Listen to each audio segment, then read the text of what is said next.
And here we are with Rick Gosselin, longtime writer here in DFW, and been a good friend now for a long time. And first of all, great to see you looking good, despite the fact that, you know, we don't get to see anybody anymore, and I'm sure you're tired of watching Netflix. Yeah, I took my mask off for this. Well, I appreciate you doing that. You know, we need to see that face. Well, first of all, I mean, you've been around covering the sports world for a long time. If you were writing a book about what we've seen here in 2020, what would the title be? Wow. The Day the Earth Stood Still. Yes. I think that's You might remember the movie. Yes. You might remember that movie. Yep, absolutely. You know, I've got one too, but I can't say it because I would lose my job. But yeah, it's been just completely insane. Thank God for the NFL draft last week. That was awesome. I mean, I looked forward to that. And I mean, I watched it from end to end only because I thought, wow, this is something really live in something that's going on that didn't happen in 2001. Or did you watch the Tiger last night, Tiger Woods? No, I did not. It was great. It was 2001, Bay Hill, Tiger and Phil down the stretch, and Tiger won, of course. But yeah, they've been doing NBCSN has been putting on these. It almost seems like they're live because sometimes you can fool yourself into thinking you're going back to 2001. But it's been good, you know. Thanks to the networks for at least giving us something to watch. And I got to admit, I have enjoyed watching the golf. That they've been like, especially during the Masters over Easter. I thought that was phenomenal. Yeah, I'm not a big on watching old games, but the golf is something you can put on and watch for 3 or 4 hours and nod off and then take your Sunday nap with it. So I'm okay with the golf. Absolutely. Okay, well, you know, NFL draft just happened, and we know we'll get to hockey here with you in a minute, but Cowboys, what did you think? I mean, that first of all, I'm shocked that CeeDee Lamb fell to them. Wow, yeah. What a pick. I mean, you put him in that what is already a really, really good offense, and now you add Andy Dalton to the mix. So things are getting pretty interesting there over in Frisco. Yeah, offensively. I mean, this is the best offense in football that just got better. You put CeeDee Lamb in the mix, and you got Andy Dalton who's your backup. This offense is as good as there is in the NFL. You know, the question is defense. Yeah, you know, I think they helped themselves with the second-round pick in Diggs. I think he's a walk-in starter. And if it was me, I'd bring in 4 new starters on defense from a year ago. I mean, that group wasn't good enough. Pass rush isn't good enough. The takeaways aren't good enough. I think they needed some new blood, and Diggs certainly gets it. He'll be their number 1 corner. What kind of a message is Jerry Jones trying to send to Dak Prescott with the signing of Andy Dalton? Well, Dalton becomes a quality backup. And I think if Andy didn't live in Dallas, I'm not sure he would have come back to Dallas. But he lives here during the offseason, so this is very, very easy. It's a good transition year for him.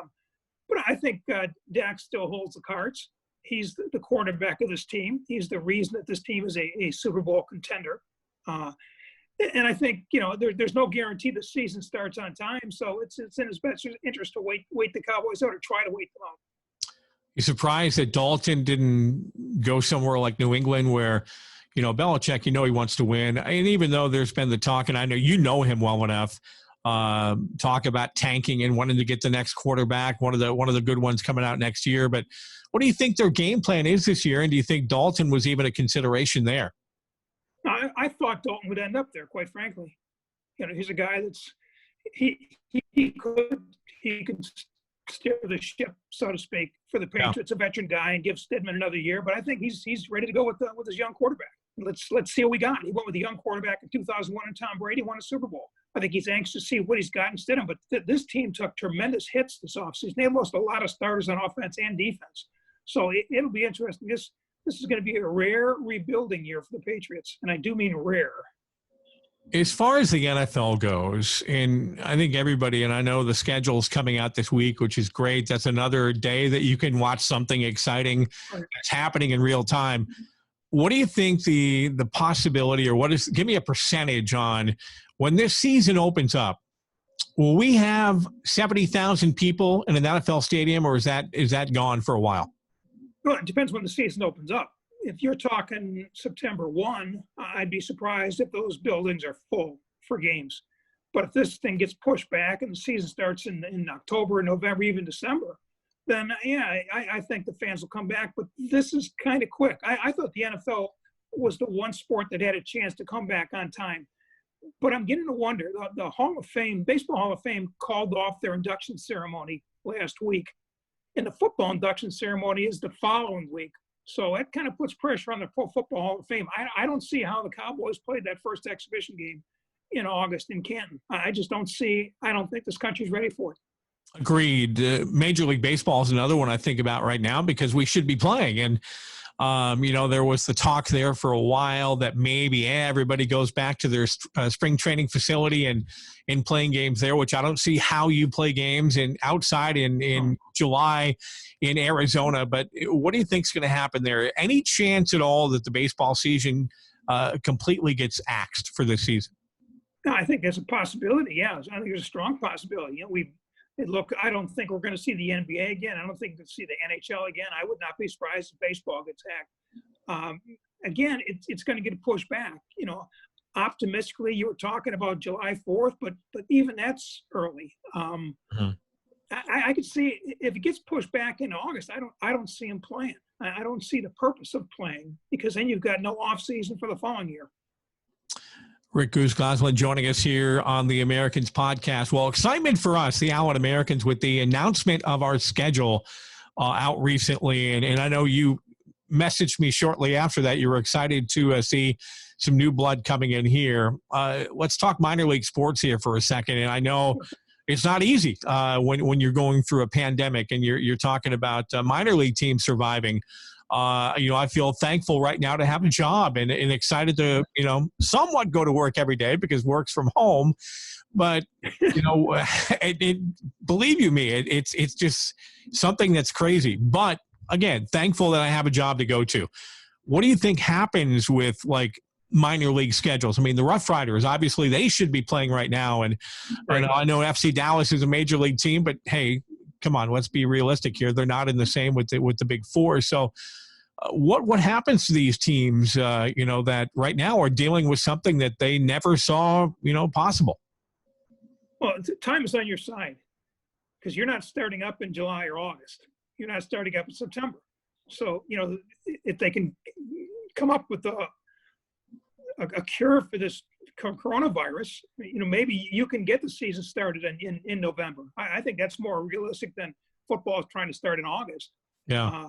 So time is on the side of the ECHL and the Allen Americans in minor league hockey because it's getting pushed back. You start later than the NHL season starts. Mm-hmm. So you got a shot. And, you have to come up with a schedule. You have to operate as business as usual because business may be as usual. You just don't know. We're all in a holding pattern, as are you. Yeah, and you know what? I mean, if let's say we did start, in late November, early December, then if high school football even happens, you're not going head to head with the Allen Eagles, which is, obviously we know what they mean to our community and high school football in general. College too. I mean, we deal with that early on in the year Saturdays with people that, if they're an LSU grad and LSU's playing at 7:00 on a Saturday night, which they do a lot of Saturdays, a lot of people are going to say, I'll go to an Allen game in January. We don't want them to say that. So, maybe this year could turn out for the Allen Americans to be beneficial depending on, what happens. Only because, if we get to December or whenever the season starts, hopefully on time, but you never know. People might be looking for things to do, and we hope that you're giving us, your time in bringing the family out because, Martinson's going to have another great team. He's already told me that thing is just loaded, and he's close to being done, which is amazing.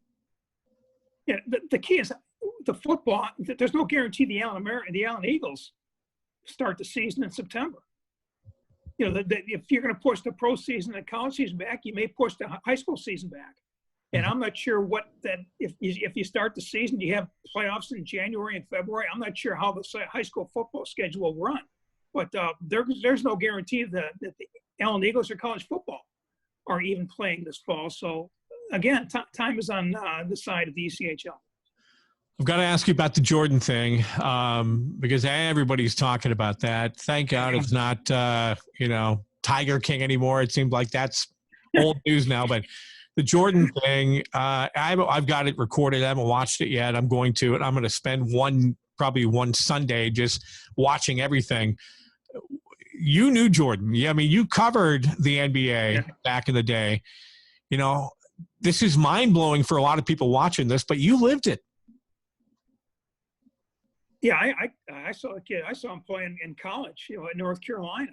I've watched all 6 episodes, and it's been entertaining and educational. I mean, he really ran the show there. And, what he said went. And I thought we saw, the political side of the dream team, the whole Isaiah Thomas flap. We saw the power of Michael Jordan. Michael said that, no, he didn't ask that Isaiah Thomas not be included, but the people that were putting the team together knew how Michael felt about Isaiah Thomas. So Isaiah probably should have been on a team, but Isaiah wasn't on a team. There's a lot of debate on who the greatest NBA basketball player is of all time.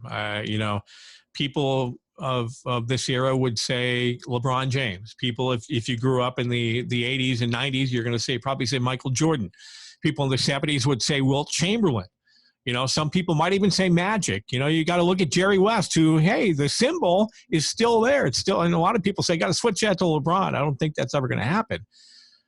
But who is the greatest? Does it just depend on the era, or is there truly, could Michael play in the LeBron era?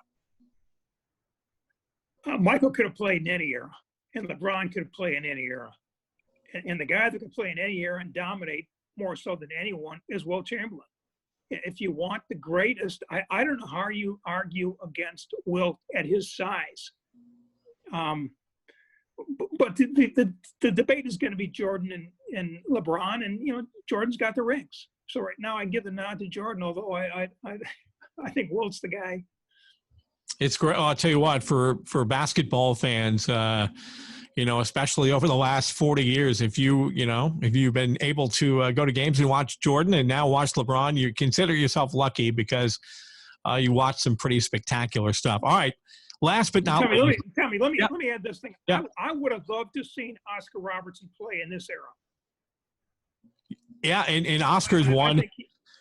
I don't remember Oscar. He was a little bit kind of before my time, but you know what? I do. Obviously, I've watched video, and I've watched video on those Bucks teams from back in the day when they had Bob Dandridge and Abdul-Jabbar and obviously Oscar Robertson. They were pretty impressive teams, and you're right. I mean, people forget about sometimes those guys that happened 60s, 70s, but Oscar's one. If you talk to Chuck Cooperstein, a buddy of yours, and I remember he had this debate one time on his show back when he was doing a show regular schedule at ESPN.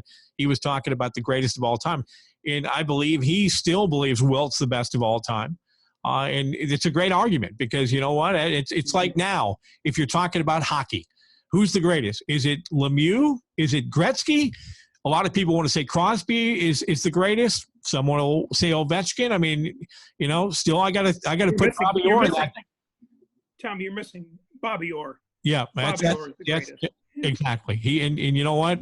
The way he play. If you're ever bored and you want to, and you're a hockey nut like me, go on YouTube and just put in Bobby Orr and watch the way he played the game. There's a reason why Don Cherry says that Bobby Orr is his favorite player of all time. And no doubt, him flying through the air, that picture will be one of the greatest of all time. All right, last but not least for you, Rick Gosselin, sure.